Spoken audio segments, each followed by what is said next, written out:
কুড়িগ্রামের ভুরুঙ্গামারী উপজেলার তিলাই ইউনিয়নের পশ্চিম ছাট গোপালপুর গ্রামের ছমির জন্ম থেকেই জটিল রোগে আক্রান্ত ছমিরের বয়স ৩৩ হলেও উচ্চতায় এখনো শিশু। দারিদ্র্যের সাথে পাল্লা দিয়ে চলছে তার জীবন, ফলে অনিশ্চিত চিকিৎসা আর ভবিষ্যৎ। কুড়িগ্রাম প্রতিনিধি MS সাগরের তথ্য ও চিত্রে জানাচ্ছেন ফারহিন ইসলাম টুম্পা। হতদরিদ্র আজিমুদ্দিন ও আছিয়া বেগমের ৩ ছেলেমেয়ের মধ্যে বড় আছরউদ্দিন ওরফে ছমির। প্রতিনিয়ত দারিদ্র্যের সাথে যুদ্ধ করা ছমিরের চিকিৎসার অভাবে শরীরের সাথে ঘটেনি মানসিক বিকাশও। অন্য ভাই বোনদের জীবন স্বাভাবিক হলেও তার জীবন যেন এখনো আটকে শিশুকালে।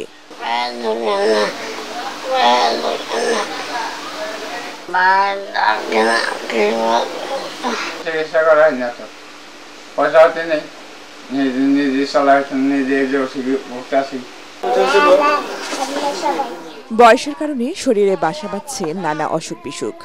অর্থাভাবে চিকিৎসা তো দূরের কথা, ঠিকমতো জোটে না খাবার। পাড়ার শিশুদের সাথে খেলাধুলা করেই কাটে ছবিরের সময়। ঠিকমতো চিকিৎসা পাতি করা হয় আর ছোট থেকে এরকম খারাপ হয়ে থাকা, চিকিৎসা করার মতো সমর্থন নেই। বয়স 30-এর উপরে, এখন ওই শিশুর মতোই চলাফেরা করে। দিনে হয়তো 2-1 বার ওর মা যা দেয় শাক পাতা টুকে তাই খায়। আর্থিকভাবে অন্তর্গত সরকার যদি একটু সহযোগিতা করতে তাহলে একটু ভালো হতো।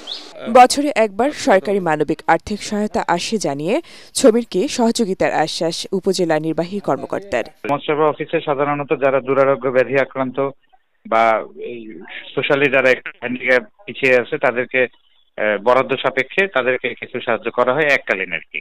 ছেলেটা যদি মানসিক প্রতিবন্ধী হয় সেটা ডক্টরের সার্টিফিকেট নিয়ে প্রতিবন্ধী ভাতার জন্য অ্যাপ্লাই করতে পারে আর কি।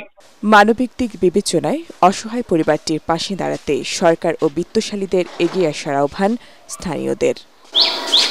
Bureau report, ATN Bangla.